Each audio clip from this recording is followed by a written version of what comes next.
Retomo? Sí, retoma bien. Sim, sim. No fue para tanto la molestia.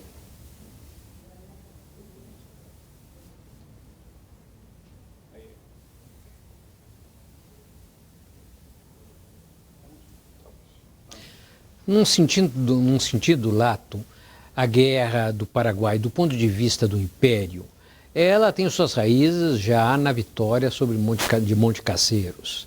Imposta a hegemonia brasileira imperial no Prata, o Império voltou-se ao Paraguai, reivindicando a livre navegação nos tributários do Rio da Prata, necessária ao Império para chegar às suas províncias orientais, com destaque ao Mato Grosso, mas não apenas, e, sobretudo, exigindo impor os seus princípios, indiscutivelmente expansionistas, no relativo às fronteiras. Esta política imperial já se enfatizou, foi enfatizada nos anos 1854 e 55, né, quando da expedição naval do Império contra o Paraguai, né, esquecida, uma verdadeira primeira guerra do Império contra o Paraguai. Portanto, as exigências do Brasil e a visão de uma inevitabilidade da guerra do Império com o Paraguai surgem nesses anos. Mais conjunturalmente, sempre do ponto de vista do Império, a guerra vai ser um desdobramento, de certa forma querido e buscado, a intervenção no Uruguai. A intervenção no Uruguai que se dá num momento bastante singular para o Império. O Império vinha de conhecer uma grave humilhação diante da Inglaterra, né? Dois casos que levaram, a questão Christie, dois casos que levaram a uma retaliação britânica, né? Sobretudo em relativo ao Porto do Rio de Janeiro. E essa intervenção no Uruguai, exigida pelos grandes criadores riograndenses que praticamente dominavam o norte do Uruguai, ao norte do Rio Negro, era formada uma verdadeira extensão da economia ganadeira riograndense e uma economia ganadeira escravista, que se encontrava em contradição até mesmo com a própria legislação uruguaia, que já abolira a escravidão. Era uma terra riograndense e uma terra brasileira. Quando o Partido Blanco Uruguaio, né, se esforça para impor, né, a legalidade nacional e institucional sobre essas regiões, né, os antigos farroupilhas, tendo como porta-voz o velho general Neto, né, se deslocam pressionando a corte, o governo imperial, o governo liberal. Esses farroupilhas eram, nesse momento, do Partido Liberal, para uma intervenção que restaurasse, né, essa verdadeira política de protetorado, semi-protetorado, que o Brasil, né, estabelecera. Não.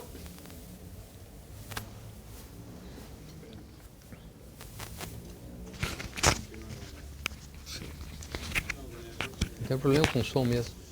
Sí. Sí. Cuando haces alguna expresión, Sí. raspa un poquito. Ahí. Começar de novo? No, seguimos, todo bien, porque no llega a ser, no Sim, llega sim. a ser algo... Sim, sim, sim.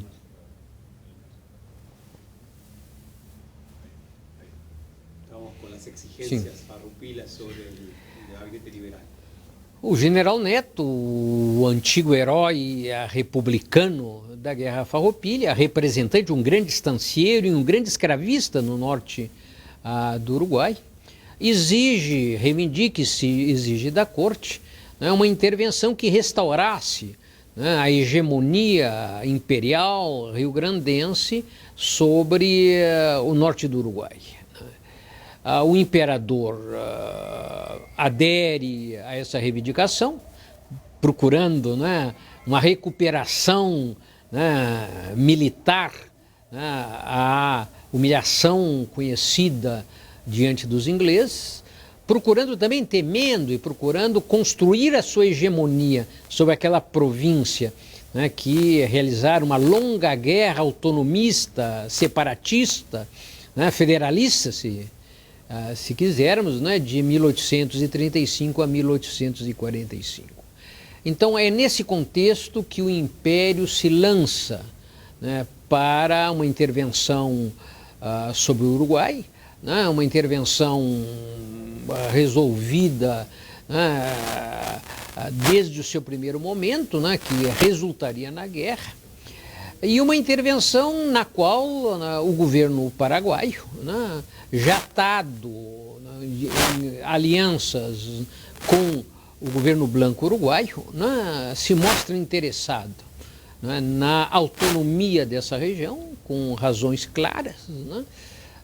Historicamente, o Paraguai via a sua independência, né, restrita pelo monopólio imposto pelas forças liberais e mercantis de Buenos Aires, né, que controlavam, né, o mercado e o acesso atlântico, né, do Paraguai.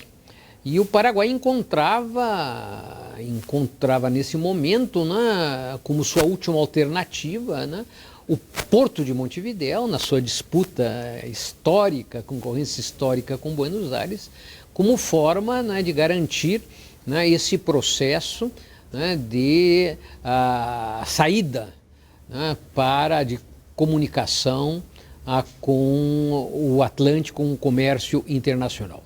Um comércio muito enfatizado nesse momento desde, né, a restauração das relações mercantis, desenvolvida nos dois governos a partir do Carlos Antônio Lopes e prosseguida no rápido governo de Solano Lopes.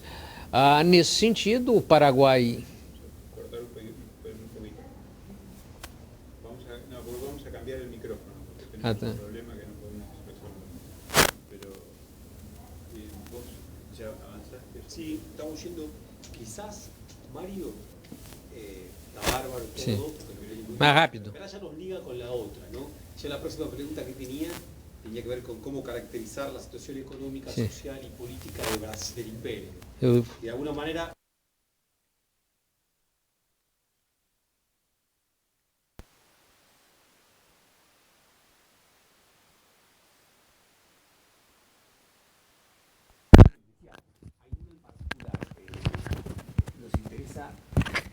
La figura de Pedro II, por ejemplo. Así es una figura que para nosotros es muy desconocida. Esta imagen de este emperador culto, emperador sabio.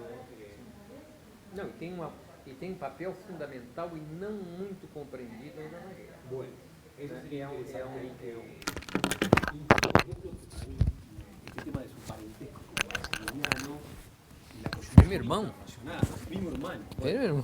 Primo hermano de Maximiliano, cosa que no se suele decir. Sim, que visitou antes. Había visitado antes. Havia visitado o Brasil. O Brasil foi o único país na América que reconheceu.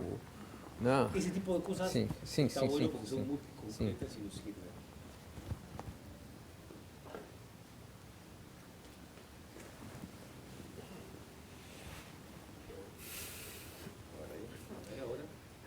Nós estávamos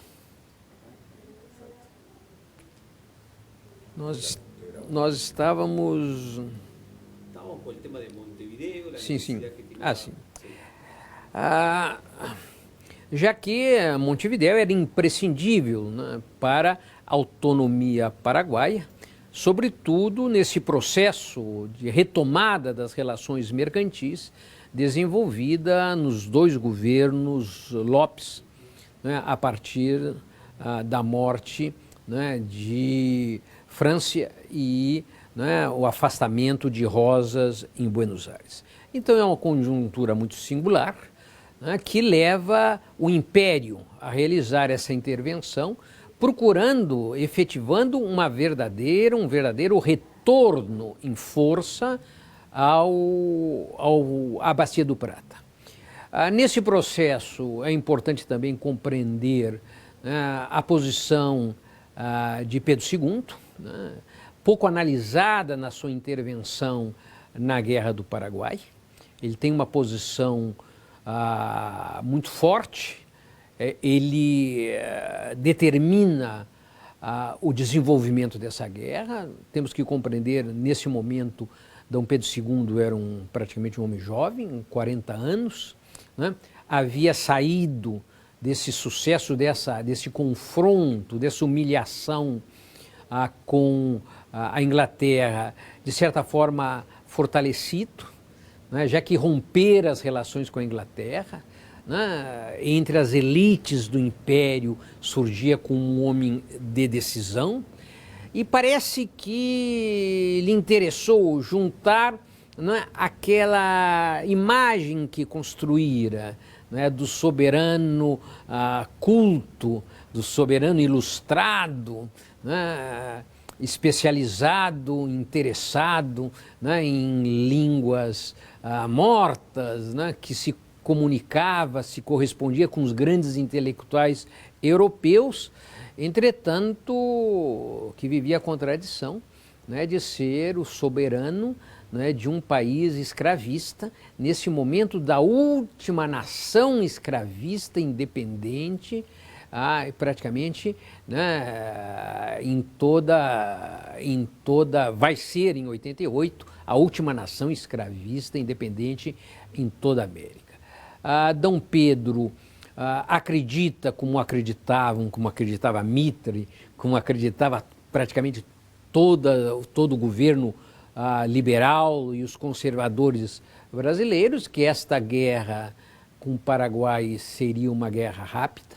O Paraguai era um país com um exército fraco, pouco armado, né, com uma capacidade econômica muito limitada em relação à dimensão e à economia nacional escravista brasileira, e mesmo a Argentina esperavam uma guerra de alguns meses, e Dom Pedro acreditava surgir, né, desse processo, além do soberano intelectual, soberano militar. Numa época também, isso aí é algo pouco desenvolvido pela historiografia brasileira, pouco estudado, que nós estamos vivendo, como nós sabemos, né, essa aventura das monarquias europeias, francesas, austríaca, né, de restauração, né, monárquica na América, né, que teve como sua grande ponta de lança, né, essa aventura imperialista de Maximiliano, né, no México, onde foi, né, coroado imperador dos mexicanos, né, e vai ser, né, derrotado, né, e executado, né, pelas tropas republicanas de Juárez, né. Maximiliano não é muito conhecido, era primo-irmão de Dom Pedro, né, Dom Pedro II. Maximiliano estivera antes no Brasil, né, de se embarcar em esta aventura. O Império foi o único estado nas Américas que reconheceu e manteve, né, relações diplomáticas com esta monarquia mexicana, e certamente para Dom Pedro, nesse momento, né, com a derrota de Maximiliano, com a derrota da monarquia, certamente é algo que seria de se explorar, né, a frustração que lhe daria nesse processo, né, não levar, né, a um bom fim, a uma vitória total nesta sua primeira grande guerra, e praticamente única grande guerra da sua dinastia, do seu reinado, que ele leva em a primeira pessoa. Como nós sabemos, Dom Pedro foi o responsável, certamente o principal responsável, né, por não se ter chegado a um armistício, né, em 1866, né, quando Francisco Solano Lopes pede, né, a paz, propõe paz e propõe, né, nessas discussões, chega a propor, né, compensações substanciais ao Império. Né? Dom Pedro vai ser violentamente responsabilizado, né, e denunciado como responsável, portanto, pelo massacre de dezenas de milhares, né, não apenas de paraguaios, mas de brasileiros, né, por não ter aproveitado essa oportunidade e posto fim a esta guerra.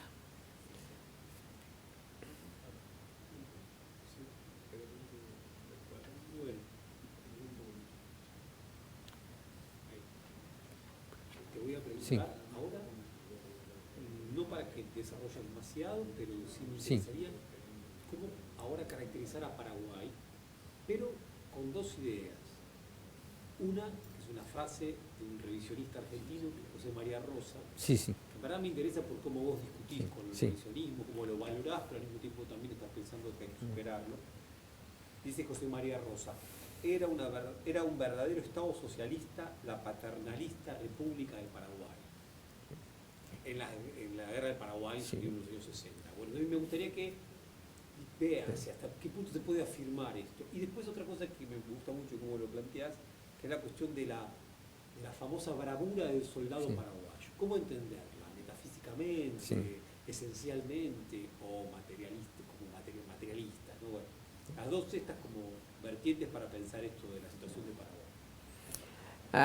É tradicional na historiografia, sobretudo na historiografia, mas não apenas na historiografia argentina, revisionista, o caso de Zé Maria Roça, né, da definição do Paraguai como um Estado socialista.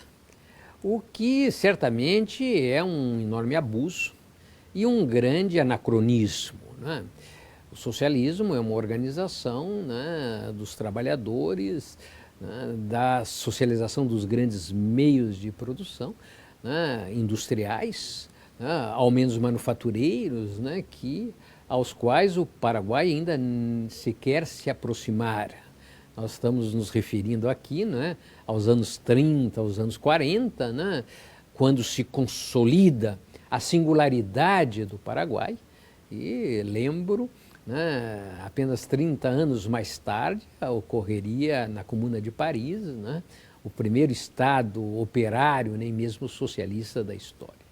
Entretanto, nós temos que compreender a singularidade do Paraguai, né, essa singularidade que surge, né, do Estado, né, francista, né, dessa ditadura férrea, jacobina, né, autonomista, né, independista, né, do Dr. Francia, né, que enseja as condições, né, de uma aliança implícita e explícita, né, com setores singulares da população paraguaia, indiscutivelmente com os chacareiros, né, com aqueles que correspondiam a essa pequena e média sociedade camponesa, né, de pequenos e médios camponeses proprietários e arrendatários, né, que vão cerrar filas atrás da ditadura, que vão ser a base social fundamental da ditadura francista, que vão sustentar esse movimento, e um setor social que vai se fortalecer, né, contraditoriamente, através da interrupção das relações mercantis, ou interrupção ou suspensão relativa das relações mercantis, né, que enfraquece a grande produção paraguaia, a grande produção de madeira, a grande produção de erva mate, né, desses produtos mercantis, abrindo um maior espaço, né, com as expropriações que França realiza, né, aos grandes proprietários, né, a favor de Buenos Aires, os espanholistas, né, os grandes proprietários crioulos que se revoltam contra essa autonomia, com essas expropriações dessas terras que são distribuídas, que são arrendadas em grande parte, né, a esses pequenos e médios proprietários que se transformam em instâncias públicas, né, cria, né, uma sociedade extremamente singular, né, dominada em boa parte pela economia pequeno-mercantil, né, pela economia, pela pequena produção artesanal, né, pelo pequeno comércio, né, que transforma o Paraguai indiscutivelmente numa grande sociedade camponesa. Né. O que talvez seja a grande diferença incompreendida, sobretudo pela historiografia brasileira, em relação ao Império, que explica até mesmo a capacidade dessa sociedade, né, de fazer frente, não é, a essa agressão das duas grandes nações da América do Sul nessa época. Uma sociedade centrada fortemente na pequena propriedade de fato, né, ou de exercício arrendada. Né, algo absolutamente singular em relação ao Brasil e fortemente singular em relação à Argentina, né, com a destruição que se vivia crescente, uma das razões dessa guerra, dessa economia do interior, né, das provinciais argentinas. Agora eu acho que aí dá para entrar um pouco nessa o heroísmo. El heroísmo, porque a mí me parece que está muy logrado, usted lo cita a Manuel Domínguez, también este texto que desconocemos, el de Raúl Andrada Silva, certo, marcando esto de que generalmente todos, desde Mitre hasta no hay nadie que no reconozca el gran valor paraguayo, pero lo asignan a un problema metafísico, ¿no? Un coraje esencial. Y usted ahí pone los tintes, es decir, bueno, se trató de un problema económico, defendían sus tierras, su pequeña parcela de tierra que trabajaban. Si le interesa sumar algo ahí, fantástico. Sim.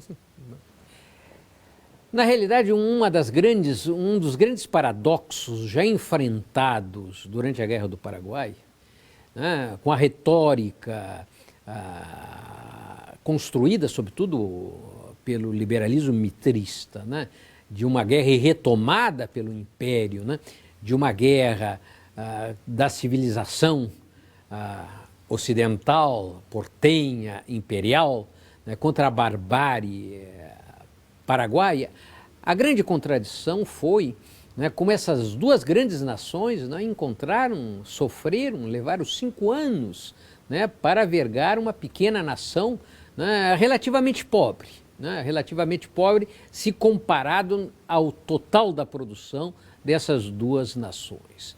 E se colocou sempre a questão da bravura, né, dessa dedicação, né, da população paraguaia de lutar até a morte, né, em defesa da sua nação. A explicação tradicional dada, né, pelas forças aliancistas foi da fanatização, né, da população paraguaia. A retomada pela historiografia brasileira atual, Doratioto, neste grande estudo sobre a Guerra do Pará, enfatiza novamente a capacidade ditatorial, né, de Solano Lopes de controlar até o final os soldados, apesar de uma situação em que o Estado paraguaio, né, estava em dissolução. O que nós temos que compreender, primeiro, que essa bravura singular, ela não se dá durante todo o momento da guerra, né? Há uma diferença da forma de lutar, na forma de resistir, já bastante grande, né? Durante a parte, né, que as tropas paraguaias invadem, digamos, entre aspas, a Argentina em direção, né, e o Rio Grande do Sul em direção ao Uruguai, né? Que lutam, né, mas não mostram ainda nesse momento a decisão, a firmeza, o compromisso, né, inquebrantável que vão mostrar no momento da defesa nacional. E aí, para mim, a explicação, eu acho que a única explicação que se mantém, né, e que se materializa, se concretiza sobre essa realidade, é o fato dessa sociedade camponesa, né? Dessa sociedade de pequenos proprietários, né, que viviam em suas suas pequenas chácaras, suas médias chácaras, uma existência simples, né? Mas uma existência de produtores independentes, com as suas famílias, donos de sua realidade, né? Que constituíram o coração central do Exército Paraguaio. O Exército Paraguaio era o único exército dos 3 grandes combatentes que era um exército nacional, já que se baseava numa população essencialmente livre. A grande parte das tropas que lutam contra o Império, não é, e contra as tropas argentinas mitristas, não são do exército de linha paraguaio, que foi liquidado nos primeiros momentos, são os reservistas, não, são os camponeses, pequenos artífices, pequenos comerciantes, né, que são convocados através de todo o Paraguai e que se encontram ali defendendo sua autonomia, defendendo suas propriedades. Eles possuem uma consciência, nós não temos estudos ainda precisos sobre isso, até que ponto vai o caráter explícito ou semi-explícito dessa consciência, mas uma consciência profunda, que eles defendiam uma forma de ser, uma forma de viver, eles defendiam uma sociedade fundada, aquela sociedade que se constituiu durante a ditadura francesa. E com razão, porque foi a sociedade destruída. Na realidade, do ponto de vista do Paraguai, a Guerra do Paraguai efetiva uma reconstrução liberal mercantil daquela sociedade de pequenos comerciantes, voltado para o pequeno comércio, para a economia de subsistência, né, para essa economia independente. Essa sociedade destruída, né, para sempre, para todo sempre, esse enorme campesinato, essa enorme classe camponesa paraguaia, de raízes guaranis, né, que lutavam por uma autonomia nacional desde os tempos das missões, né? Esta sociedade, essa classe camponesa vai ser destruída na guerra, né, com esse grande extermínio de boa parte, né, desses soldados arrolados que lutam até os seus momentos finais, né, e vai ser destruída como classe através das privatizações, né, que terminam com as estâncias nacionais e terminam com as terras nativas, indígenas, e terminam com esta pequena propriedade. Hoje o campesinato paraguaio se encontra lutando em difíceis dificuldades pela retomada muito parcial, né, dessas terras que lhe pertenceram em enorme parte no passado. Esta destruição deste Paraguai, né, livre, camponês, pequeno mercantil, né, pequeno comercial, né, autônomo, é o elemento jamais retomado, né, pela própria historiografia revisionista paraguaia, né, que substitui, né, esta epopeia de um povo na defesa de sua terra, de sua economia, de sua propriedade, de sua família, né, por uma ideia metafísica vazia, né, de uma defesa de uma pátria, né, em geral, ou na defesa de um líder, né, que foi, de certa forma, mais um resultado do que, né, mais um produto, né, deste confronto, né, desta defesa, do que uma verdadeira liderança desse processo.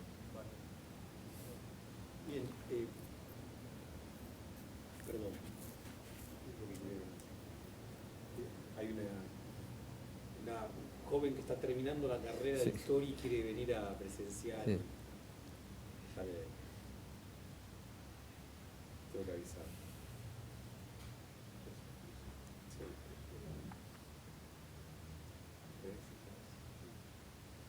Bien, está bárbaro, esta respuesta vino muy bien. Algo pequeño, pero le comento.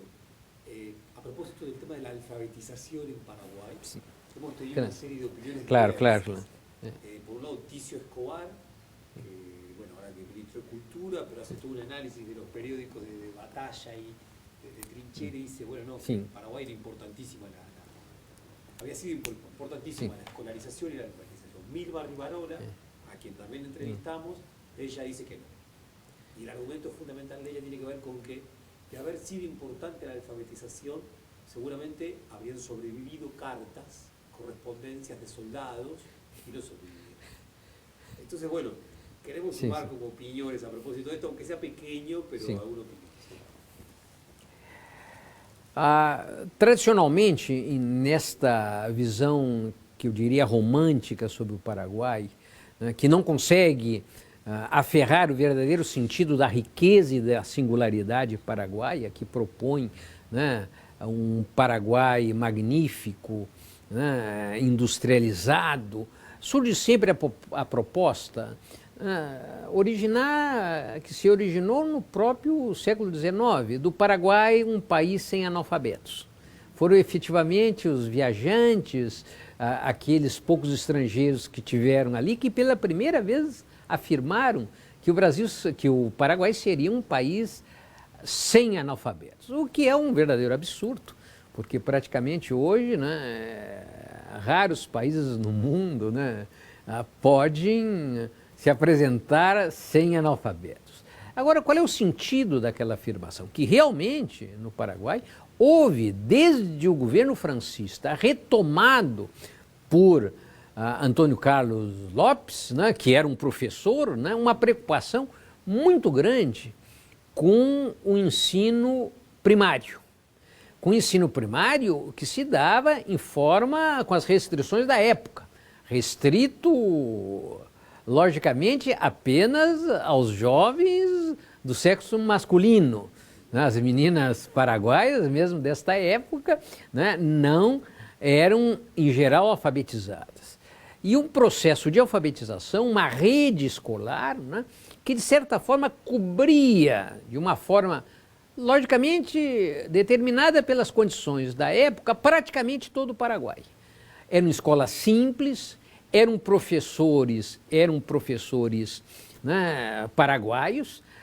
Nós temos estudos belíssimos, né, que começam agora, né, Heinz Peters, né, esse historiador alemão, né, que fez uma investigação sobre essa realidade. Ele mesmo pergunta até que ponto, né, essa alfabetização se dava realmente em espanhol, até que sim ponto se dava em grande parte, né, também em Guarani, né, já que esses próprios professores eram, muitas vezes, geralmente, pessoas, né, da própria região. Então, dentro desses limites, né, de uma alfabetização imperfeita, restrita, sobretudo, aos jovens do sexo masculino, né, porém dispersa através de todo o Paraguai constituía uma singularidade em relação à Argentina, em relação, né, ao Uruguai, nem se fala em relação ao Brasil, onde a imensa maioria da população brasileira é analfabeta e onde, nessa época, boa parte das elites, das próprias elites brasileiras eram analfabetas.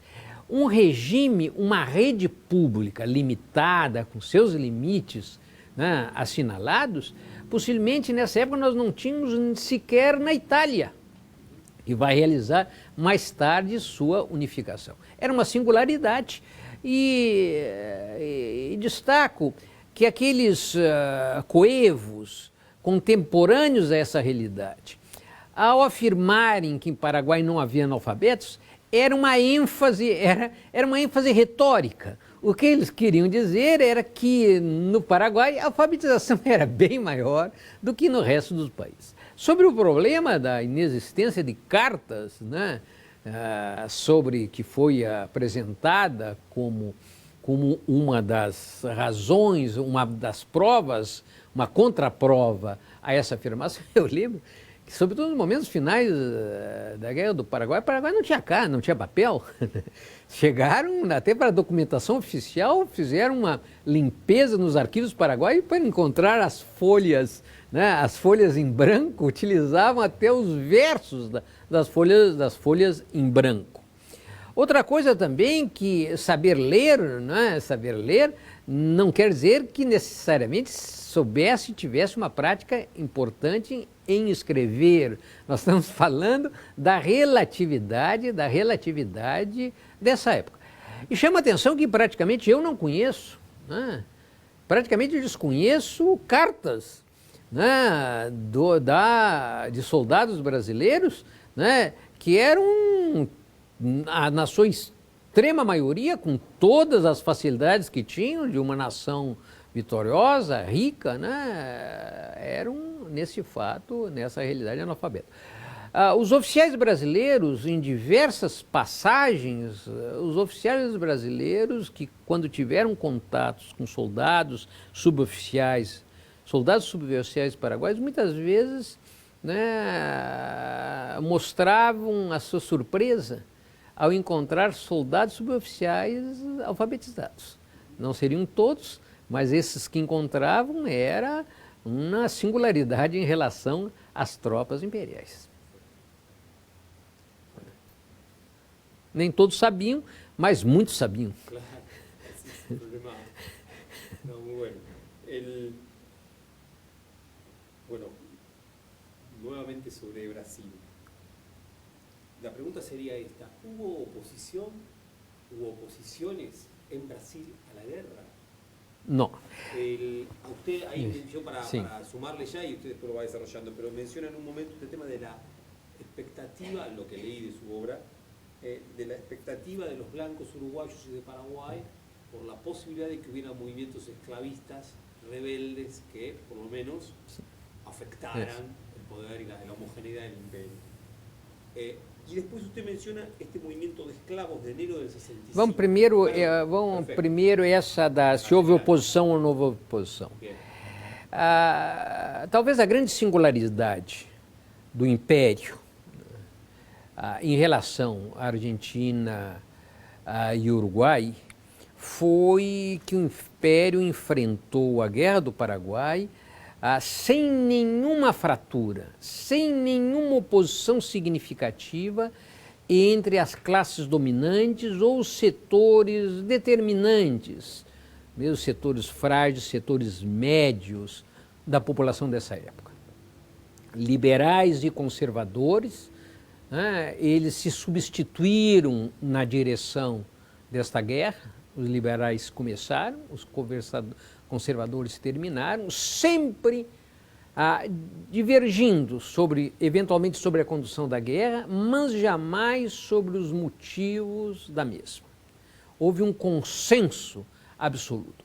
A única grande fratura, a única grande crítica que se deu foram parte do pequeno movimento dos positivistas ortodoxos brasileiros, né, que se organizam após a Guerra do Paraguai, né, a partir dos anos 1880, praticamente 10 anos após a Guerra do Paraguai, Miguel Lemos, Raimundo Teixeira Mendes, que vão fazer uma crítica, né, muito articulada, né, das razões, das apologias brasileiras da intervenção da Guerra do Paraguai.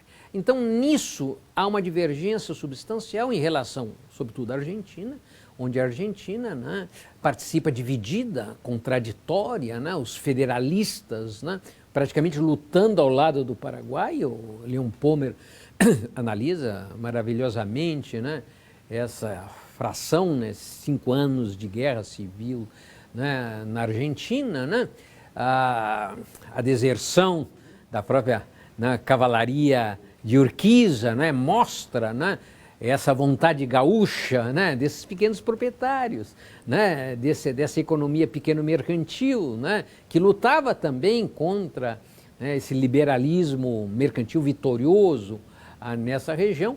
Então nós não vamos ter esses grandes intelectuais, né, como Alberdi, né, o maior de todos eles, não é, como José Hernández, né, só para falar os contemporâneos à Guerra do Paraguai, ou depois esses, né, que, né, vão antepor as razões apologéticas justificativas, as justificativas do liberal-metrismo, do unitarismo, né, dessa intervenção, vão opor uma outra visão, né, que latino-americanista, né, que procurava interpretar, ver o que sentia, um outro sentimento sobre uma possibilidade de uma sociedade diversa para essas regiões.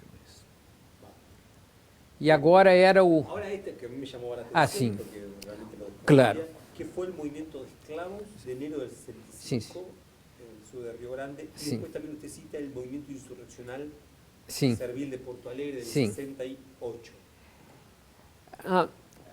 Tradicionalmente, essa historiografia nacional patriótica, né, argentina e imperial, argentina mitrista e imperial brasileira, né, que continua, né, na historiografia tradicional, né, argentina e brasileira sobre a Guerra do Paraguai, sempre propôs o Solano Lopes, né, como, né, um siderado, né, um lunático, né, que se lança a esta guerra, uma guerra perdida desde os primeiros momentos, né, numa aventura, né, sem nenhuma possibilidade de vitória.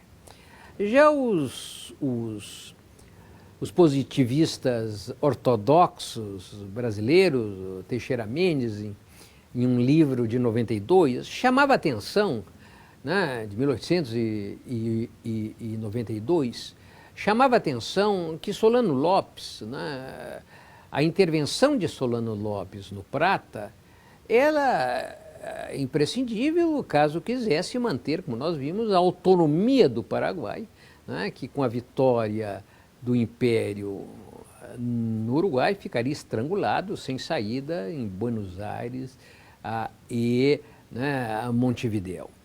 E ele mostra que Solano Lopes intervém naquele momento com algumas expectativas, que eram expectativas objetivas, entretanto que não se realizaram, aí eu diria, na medida da expectativa do governo paraguaio. Solano Lopes faz parte de um governo, de um Estado paraguaio que se procura, né, negar, enfatizando, né, a sua personalidade e a sua ação, né. O Estado, o governo paraguaio, contava com a aliança do governo Blanco, né, que é derrotada, né, com a convergência das trocas imperiais e o apoio argentino com a queda de Paysandú, né, antes que as tropas uruguaias consigam chegar, né, no Prata, né, os paraguaios conhecem a tradição por Urquiza, que nesse momento também já estava muito mais próximo a Mitre, né, do que dos federalistas argentinos. Era no momento, né, que a destruição também dessa sociedade camponesa, dessa pequena propriedade, da terra livre, né, essas províncias do litoral estavam se efetivando em favor da grande propriedade, né, Urquiza como grande propriedade. Não conhece, portanto, o Paraguai o apoio esperado, mas conhece o apoio, né, dos federalistas argentinos através de uma sequência, né, de sublevações heróicas, né, tão heróicas, de certo modo, como a resistência paraguaia, né, nos territórios paraguaios.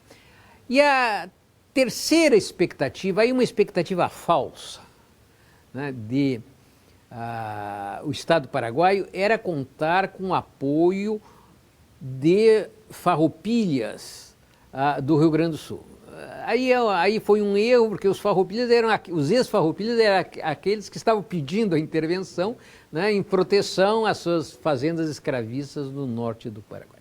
E uma quarta expectativa, pouco estudada pela historiografia brasileira, e compreende-se, sobretudo por essa historiografia nacional patriótica, era a expectativa dos blancos e do Estado paraguaio na sublevação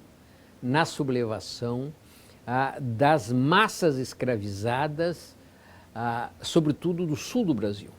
Ao contrário do que se pensa, o Rio Grande do Sul sempre foi uma grande província escravista, né? Essa é uma reconstrução que o Rio Grande do Sul não tenha conhecido, uma economia escravista forte. Tanto que essa população escravista, essa economia escravista se rebate ao norte do Uruguai, desculpe, né, construindo uma verdadeira mancha negra de trabalho escravo, né, sobre um território onde a escravidão já fora abolida. Os uruguaios blancos, né, quando o tenente-coronel Munhoz, se não me engano, na memória, quando procurando aliviar, né, o cerco a Paissandu, ele invade Jaguarão, a fronteira brasileira, ele lança um manifesto dizendo que as tropas uruguaias vêm libertar, isso, né, em 64, né, vêm libertar os brasileiros, né, aqueles injustamente escravizados num sistema anacrônico, né, inaceitável para um republicano, né, uruguaio, onde a escravidão fora abolida. Solano Lopes também, na documentação paraguaia, há essa esperança, há, né, essa expectativa. E o mais interessante, boa parte, né, do meu trabalho como historiador se deu na história da escravidão colonial brasileira.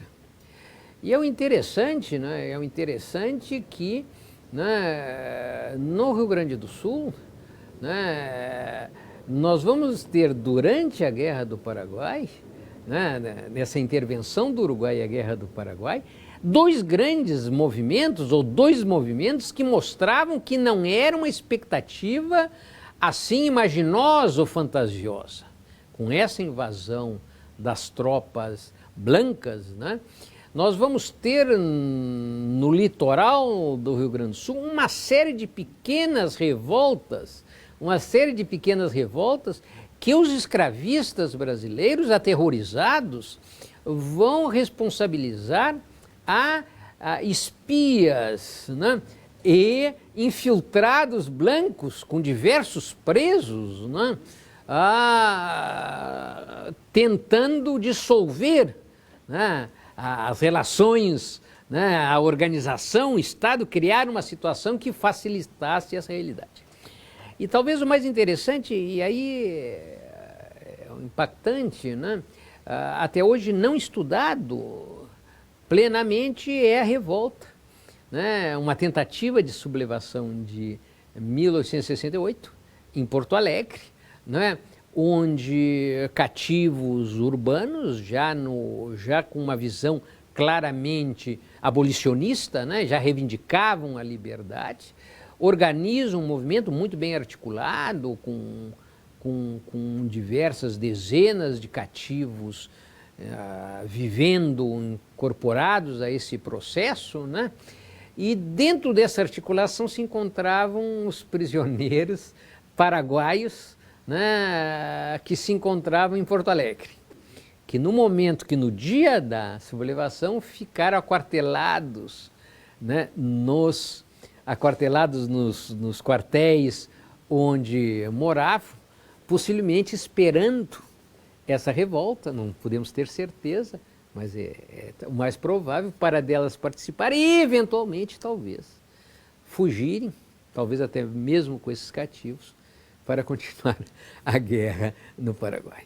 Entretanto, a consistência, a coesão da escravidão brasileira era muito forte, o controle dos escravistas era muito forte, a Guarda Nacional, né, era muito forte, e se mostrou uma expectativa, né, não realizada, né, que contribuiu também para o desenvolvimento da Guerra do Paraguai.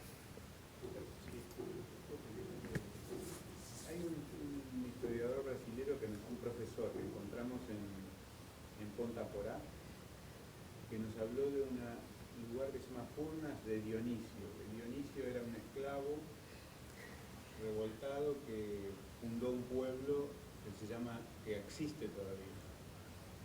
Tem uma... Não sei se... Tem...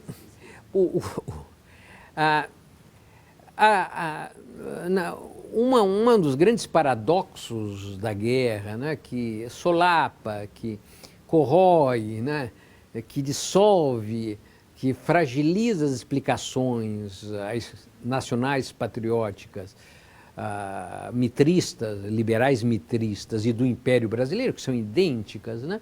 É precisamente, né, como nós vimos, né, a decisão, né, do soldado paraguaio, né, o compromisso do soldado paraguaio, era preso, fugia, voltava para a campanha, acompanha, né, o general, pouco importa, né, qual os objetivos dele, mas acompanha até o último momento com um compromisso com este Paraguai camponês, né?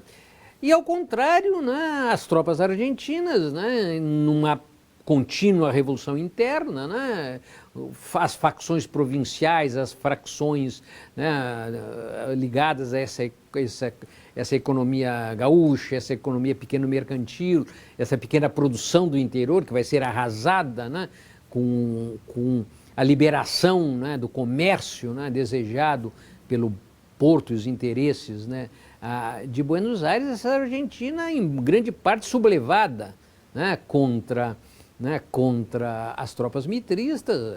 Não é história, muitos desses voluntários vinham acorrentados ou desertavam, né, como os dois mais famosos e as duas grandes deserções da, né, cavalaria de Urquiza. E no Brasil o fenômeno é extremamente interessante, porque no Brasil nós conhecemos um fato que a Argentina conheceu muito pouco, o Uruguai conhecia um pouco mais, né, mas também muito pouco, são os quilombos, né, os mucambos. Né, os cativos, os trabalhadores, desde os primeiros momentos da escravidão, né, os trabalhadores chegados da África, trabalhadores escravizados, africanos escravizados, fugiam para o interior e se localizavam, né, no mato, né, numa ilha, no meio de um local de difícil acesso. Na Guerra do Paraguai surge esse provérbio, que é um provérbio dos cativos: Deus é grande, mas o mato é maior. Né? E o interessante é que durante a Guerra do Paraguai, os quilombos através do Brasil, eles inflam, se desenvolvem, eles pululam, né? E eles se enchem de desertores, de voluntários da pátria. Alguns deles trabalhadores escravizados, que eram libertados para ir lutar, e outros homens livres, mestiços, mulatos, né, de origem cabocla, ou brancos, que vão fugir para os quilombos, né, procurando ali, né, se furtar a essa guerra que, né, não interessava minimamente a grande população brasileira, que nunca teve, né, nesse regime imperial, né, oligárquico dos grandes proprietários, não teve a mínima decisão sobre os fatos. Né? Na Guerra do Paraguai, né, os quilombos dos brasileiros se enchem de voluntários da pátria. Esse foi um caso desses. Esse foi um deles. Se escapar. Sabe, se escapavam sem problema. Hay un libro acá muy extraño porque este viajero Richard Barton menciona en una de sus cartas de la existencia de un quilombo en el Chaco. O sea, del otro lado, lo menciona y obviamente no tiene simplemente la versión que le llega, donde soldados paraguayos, argentinos, brasileños fraternizan. Mas é certo, essa eu não conhecia. Eu não conhecia, isso aí eu vou procurar. Sí, Richard Barton y sacaron un libro después, no recuerdo quién, escribe Roa Bastos y Alejandro Maciel, un correntino argentino de Corrientes que además en Estados Unidos, en donde todos hipotetizan, porque en verdad no saben efectivamente nada, pero hipotetizan sobre ese quilombo. Sí, certamente, essa coisa não é... Qual era... Bueno, bien, para ir avanzando un poco, pero si va bien, algunas cosas un poco más concretas. Primero, la cuestión del Duque de Caxias. Me interesaba esta cuestión de su abandono de la guerra, ¿no? Sí. Cuando él en el 69, a principios del 69, cae a Asunción, definitivamente este hombre, que era un grandísimo militar, de los más importantes militares que había en el imperio, se decide a volver, se encierra en su casa, creo, no sale durante unos meses. Lo cierto es que, casi como dice, la guerra tiene que terminar acá, pero la guerra dura 1 año y meses más. Bueno, ¿cómo entender essa posição de Caxias? O futuro Duque de Caxias, né, foi, sem dúvida nenhuma, o maior militar, né, a serviço da monarquia, né, de uma família. Seu pai já fora, né, uma das colunas do primeiro reinado, né, e ele teve um papel já extremamente importante, decisivo, na construção, né, da coesão monárquica e escravista, com a qual o Império ingressa na Segunda Guerra, na Guerra do Paraguai, com a coesão nacional escravista que o Império ingressa na Guerra do Paraguai. Se a Argentina mitrista procurava essa coesão através da Guerra do Paraguai, esta coesão unitarista se dera no Brasil quando das revoltas regenciais, né, na qual Duque de Caxias, o futuro Duque de Caxias, impusera em grande parte, né, esse poder centralista, né, do Rio de Janeiro e do Império. A guerra ia tão mal, tão difícil, né, estava na mão dos liberais, que Dom Pedro dá um golpe político, né, coloca inicialmente a Caxias na chefia das Forças Armadas imperiais e das forças, no fato, naquele momento, na chefia das tropas aliancistas, né, no Paraguai, né, coloca o seu melhor homem, né, e Caxias vai efetivamente reconstruir, né, as condições para avançar nesta guerra. Caxias era um escravista, um ferrenho escravista, tinha um verdadeiro horror, né, com a população escravizada, a população negra, né, ele tinha uma verdadeira ojeriza desses soldados brasileiros, né, boa parte, uma pequena parte, mais significativa, trabalhadores escravizados libertados para combater, uma outra grande parte, negros livres, mestiços livres, mas ele leva a fim, né, essa tarefa que lhe é dada. Ele consegue quebrar, né, a resistência paraguaia, né, ele consegue, né, invadir, né, o país, né, ocupa-se, né, Assunção, e para ele, na realidade, a guerra se encontra concluída, né. O que precisava nesse momento era criar as condições para a rendição, né, de Solano Lopes, né, nessa realidade.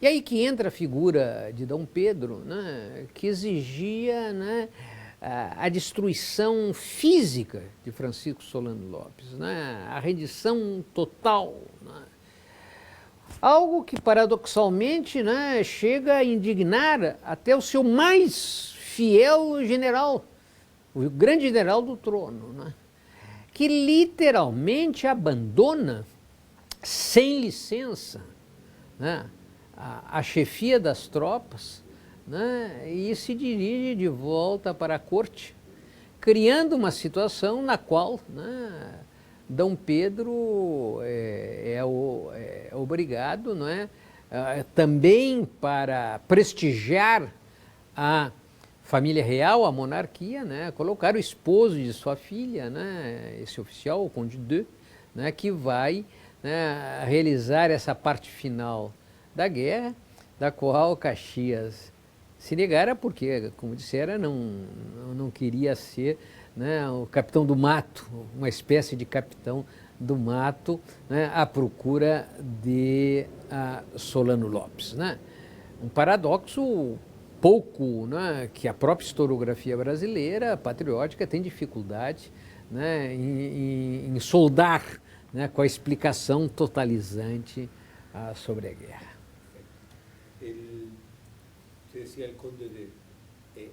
yo Sí. soy un especialista, no somos Sí. especialistas en Brasil, sí, sobre la guerra estamos bastante abocados, pero del conde de solamente conocemos su actuación en la guerra, ¿no? Y su procedencia, ¿no? La familia de Orleans, Sí. todo eso.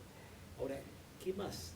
¿Cómo fue la historia? O sea, ¿qué más nos puede contar sobre el conde de antes de la guerra y un poco después de ella, ¿no? ¿Cómo fue su historia? O Condé foi um desses casamentos realizados, né, pelo Império, que já mostrava o pouco status, né, da Casa Real brasileira, né? Era um príncipe europeu não muito valorizado, né?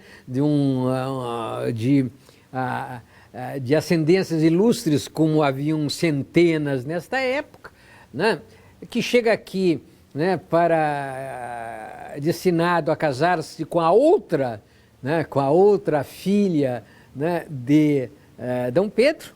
Né? Segundo parece, Dom Pedro intervém para que case com a futura herdeira, né, Isabel, que era uma mulher de luzes extremas. Dom Pedro já era um homem de luzes restritas, né? Isabel era uma bigota, né? Era uma ultramontana, né? Uma carola, né?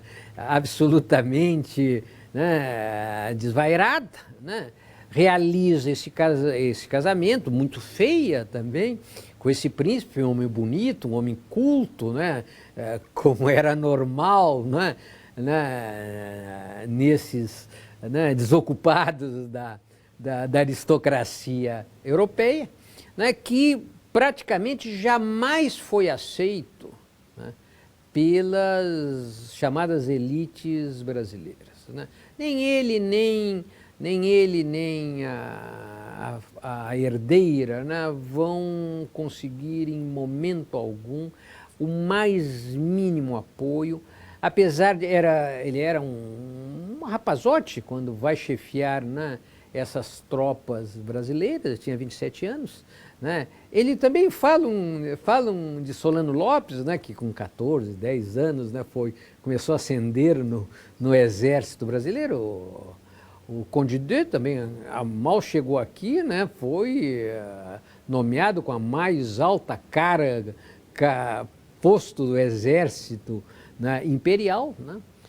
Apesar desse seu desempenho até o final da guerra, ele não consegue, né, o mínimo apoio entre, né, a alta oficialidade. É uma figura triste, né? É uma figura triste, né, que passa, apesar de se ter relativamente se esforçado, né, em criar um feeling, né, com essas grandes elites, ele era muito questionado já o seu acento, né, o seu sotaque, seu forte sotaque, jamais conseguiu falar, né, como é normal os franceses, jamais conseguiu falar o português, né, com fluência, né, seguiu a família real, seguiu o sogro, né, que jamais lhe introduziu nos negócios públicos, né. Foi uma das suas grandes frustrações ter sido mantido, nesse sentido, absolutamente à margem de tudo que aconteceu. Os 5 minutos de fama do Conde de é essa conhecida através da historiografia, foi quando na chefia, né, da caça a Solano Lopes, e pelo fato de ter abolido uma escravidão, que como escravidão colonial praticamente jamais existira no Paraguai, numa época que no Brasil o seu sogro, né, continuava se esforçando, né, para defender a escravidão. É algo pouco discutido pela própria historiografia brasileira, é a relação entre escravidão e Guerra do Paraguai. Tradicionalmente a historiografia brasileira aponta que a Guerra do Paraguai acelerou a República no Brasil e acelerou a abolição da escravatura. A Guerra do Paraguai termina, né, em 1870. Né? A abolição da escravatura se dá 18 anos depois. É um prazo, é quase uma vida. Ao contrário, eu acredito que uma das razões também, né, da Guerra do Paraguai foi ter retardado a discussão da abolição da escravatura. Quando começa a guerra, a intervenção imperial no Uruguai, está muito forte o movimento, é o nascimento do movimento abolicionista no Brasil. É o momento da grande ação do nosso grande poeta abolicionista Castro Alves, né? E precisamente quando Dom Pedro, pressionado do exterior, das suas amizades ilustres abolicionistas, e pressionado do interior, e mesmo pelo agir dos trabalhadores escravizados por essa agitação, ele apresenta como uma das razões da interrupção de qualquer discussão sobre a emancipação, reformas, a Guerra do Paraguai. Dizia que nós não podemos discutir, o governo dizia, não podemos discutir, né, a questão do inimigo interno enquanto estivermos o inimigo externo, né? Então, por 5 anos, retarda qualquer discussão sobre a abolição.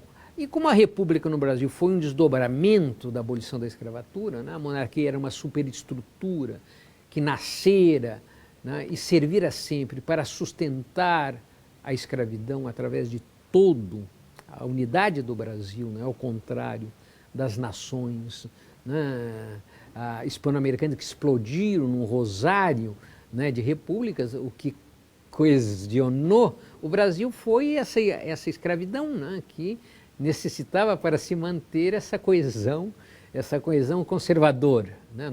O Brasil, o unitarismo do Brasil é filho da escravidão. Quando acaba a escravidão, o Brasil não explode, mas o Brasil se desdobra no autonomismo, no federalismo da República Velha. A monarquia era filho da escravidão e morre com a escravidão. A Guerra do Paraguai, certamente garante uma sobrevida, à escravidão e à República. Se não fosse, é difícil fazer essas conjecturas na história, porém, se não fosse a Guerra do Paraguai, conjecturando, possivelmente a abolição teria vindo mais cedo e a República também. Porque a opinião mais corriente é que a guerra, al mostrar a oficialidade do exército imperial, lo complejo que había sido ese ejército formado fundamentalmente por esclavos, o sea, liberados. A explicação tradicional retomada por essa nova historiografia, né, que eu defino de restauracionista, né, que surge agora com um historiador brilhante, capitaneada com um historiador brilhante como Francisco Doratiotto, né, que retoma aquela visão tradicional, né, de após a guerra, né, dos grandes oficiais, né, aqueles que participaram na guerra, né, essa historiografia das glórias, né, das razões do império, né. Essa historiografia sempre apresentou, né, sempre afirmou que a Guerra do Paraguai acelerou a República, né, mostrando aos oficiais, primeiro, crescendo, inchando o exército nacional de linha, né, que teve que crescer, que teve que aumentar significativamente, né, para vencer essa pequena nação paraguaia, né. Anteriormente no Brasil o exército era muito pequeno, o que dominava eram as forças armadas dos grandes fazendeiros, a Guarda Nacional, né. Esse exército crescendo, tendo sido, digamos, entre aspas, proletarizado, conhecido oficiais das classes médias, né, teria se indignado com essa incapacidade, né, dificuldade, né, de uma nação escravista, né, sem povo, no princípio moderno do termo, de enfrentar uma guerra nacional. Isso teria acelerado, né, a República. Primeiro eu chamo a atenção, né, e a historiografia esquece, que imediatamente após a guerra, esse exército que foi inchado, ele foi drasticamente diminuído. Ele voltou praticamente à dimensão, que ele tinha antes da guerra, né? Nos anos posteriores à guerra, a Guarda Nacional continua sendo a principal força no Brasil. E, de certo modo, o que nós temos que compreender, né, esses militares que voltaram do Paraguai, eles não se destacaram pela luta abolicionista. Praticamente nós não temos grandes oficiais, grandes generais, os grandes líderes não tiveram papel nenhum na luta contra a escravidão. Ao contrário, a grande maioria deles sustentaram o trono, né? O próprio Deodoro da Fonseca, ele era um monarquista, né? Por outro lado, a República do Brasil não foi feita pelos militares, né? Os militares foram os agentes desse processo. A República no Brasil foi um golpe do Partido Conservador, né? Os liberais haviam arrasado nas eleições. Nas últimas eleições, né, após a abolição da escravatura, e haviam proposto uma série de reformas, entre elas até mesmo a reforma agrária no Brasil, né? E devido, né, nessas condições, mas não haviam proposto o federalismo, nessas condições, os grandes líderes conservadores, né, que haviam sido marginalizados do poder, eles se articulam para o fim da monarquia, né? O fim da monarquia. A monarquia se dá no Brasil contra os liberais, tanto que a grande guerra federalista no Rio Grande do Sul entre os liberais, né, e os republicanos. Os agentes, né, são os grandes militares, não, né, a base política da República no Brasil. Muy claro. Ya nos vamos acercando al final. ¿Verdad? Primero una pregunta que nos hace el grupo. Sí. Ya para el final, en verdad ya me interesa pensar que usted nos proponga acerca de cuán discutida ha sido la guerra en Brasil, cuáles son las opiniones que hay, si se quiere, la opinión pública, ¿sí?, acerca de ella. Pero también quería preguntarle, en particular por este cuadro de Pedro Américo, si le merece alguna opinión en particular, la batalla de Abaí. Si le da ganas de decir algo sobre él, porque nosotros vamos a usar, vamos a decir algo, entonces nos vendría... La batalla de Abaí creo que es parte de la desmembrada, ¿no? Sim, é famoso. É famoso. Acá tem os detalhes que é famoso quadro, pero... Que é del 72, ou seja, é de um processo, a primeira era sobre a guerra. Podemos ir. Sim, la idea es, sim. en general, cuánto se ha discutido sobre la guerra en Brasil y al mismo tiempo, cuál es la opinión que hoy hay a propósito de la guerra, inclusive de esta posición de Pedro II respecto de ella, ¿no? Si hay alguna. Ao contrário, sobretudo da Argentina e do Paraguai, no Brasil nós não tivemos uma história revisionista. No Paraguai, na Argentina, já na época da guerra, né, como vimos, né, grandes intelectuais federalistas fizeram a crítica dessa razão, né. Nos anos seguintes, sobretudo a partir dos anos 1950, né, nós temos uma série, né, de grandes historiadores que retomam, né, em boa parte as ideias, né, de Alberdi, né, desses federalistas, né, retomam com grande criatividade, com seus limites próprios à história, né, José Maria Roça, né, só vou repetir um pouco, eu já estou...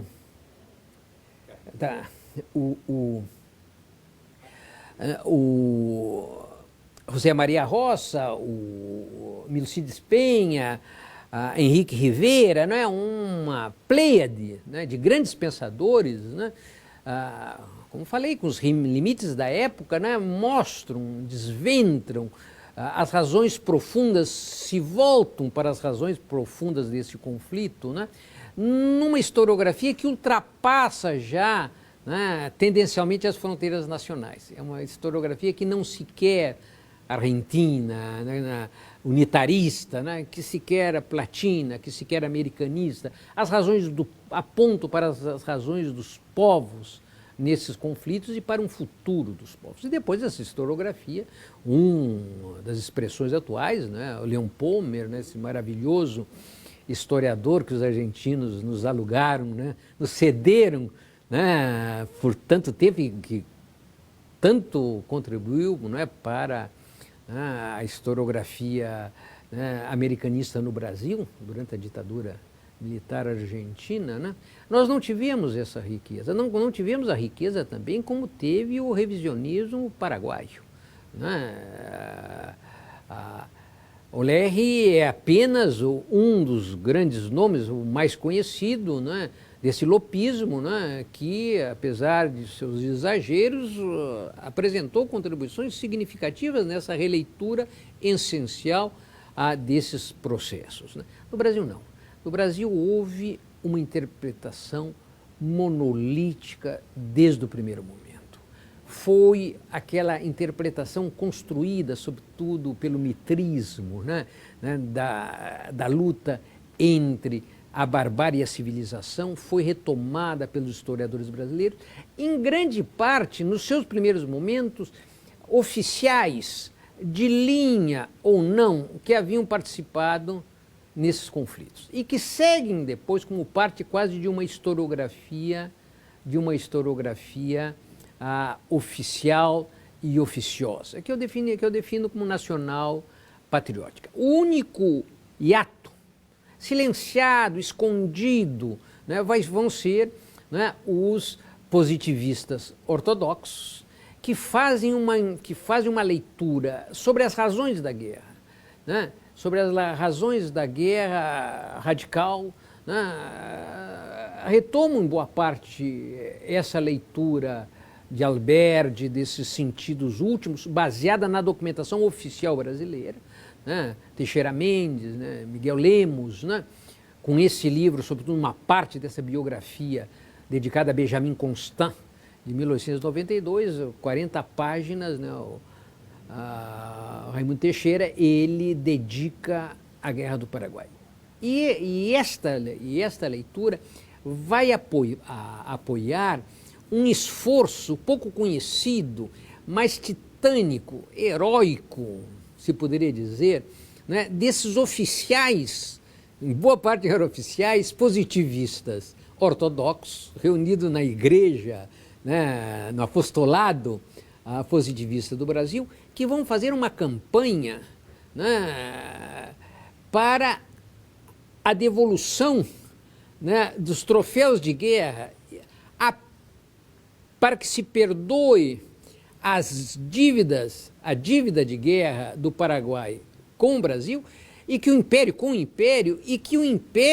Brasil peça desculpas e procure reparar o crime realizado no Paraguai. Esses positivistas kantianos, eles fazem uma ruptura que a própria historiografia nacional patriótica brasileira, né, até hoje, e nacional patriótica argentina não realizou, né, que essa guerra não fora uma guerra da Argentina, não foi uma guerra do Império, foi uma guerra de uma classe dominante, foi uma guerra de segmentos, né, de uma classe dominante que, com interesses singulares que não envolviam, né, a população, né, do Império, a população da Argentina, em boa parte contra essa população. Essa ação dos positivistas kantianos, que continua até o Estado Novo, né, praticamente até a Revolução de 1930 no Brasil, ali que começa a desaparecer, né, ela vai ser esquecida pela historiografia brasileira. E a Guerra do Paraguai continuou sendo parte da história militar, né? Os grandes historiadores eram militares, eles que falavam, eles que discutiam sobre esse fato, e é o interessante que mesmo a historiografia, que nós não chamávamos de revisionista, mas a historiografia brasileira de corte progressista, muito influenciada pelo Partido Comunista Brasileiro, nos anos 50, nos anos 60, jamais se debruçou sobre a Guerra do Paraguai, né? Talvez para não entrar em contradição dessa visão de uma história nacional, né? E a sua dificuldade de ver uma história realmente internacional. Nossos grandes historiadores dessa época, Caio Prado Júnior, Werneck Sodré, né, jamais trataram esse tema. A grande ruptura vai se dar, né, com Chiavenato, né, um jornalista, né, que vai escrever, depois de perder o seu trabalho, um jornalista sem formação universitária, né, como era muito normal no Brasil nessa época, né, que após vai perder o seu trabalho, né, por a resistência democrática, né? No Brasil, a ditadura, nesse sentido, não chegou ao nível, né, da Argentina. Ali se perdia o trabalho, não se perdia a cabeça, né? Né, ele vai vagabundear um pouco pela América e descobre o tema. Descobre a historiografia revisionista, descobre o trabalho de Pommer, né, e de tantos outros autores, e faz uma belíssima reportagem, né, historiográfica, né, escreve muito bem, é um jornalista de mão cheia, né, que vai ser publicada em 1979, quando começa a abertura. A ditadura do Brasil vai ter a 1985. Né? A abertura se chama, os militares tentaram fazer uma descompreensão, né, como conseguiram, né, tanto que nós não temos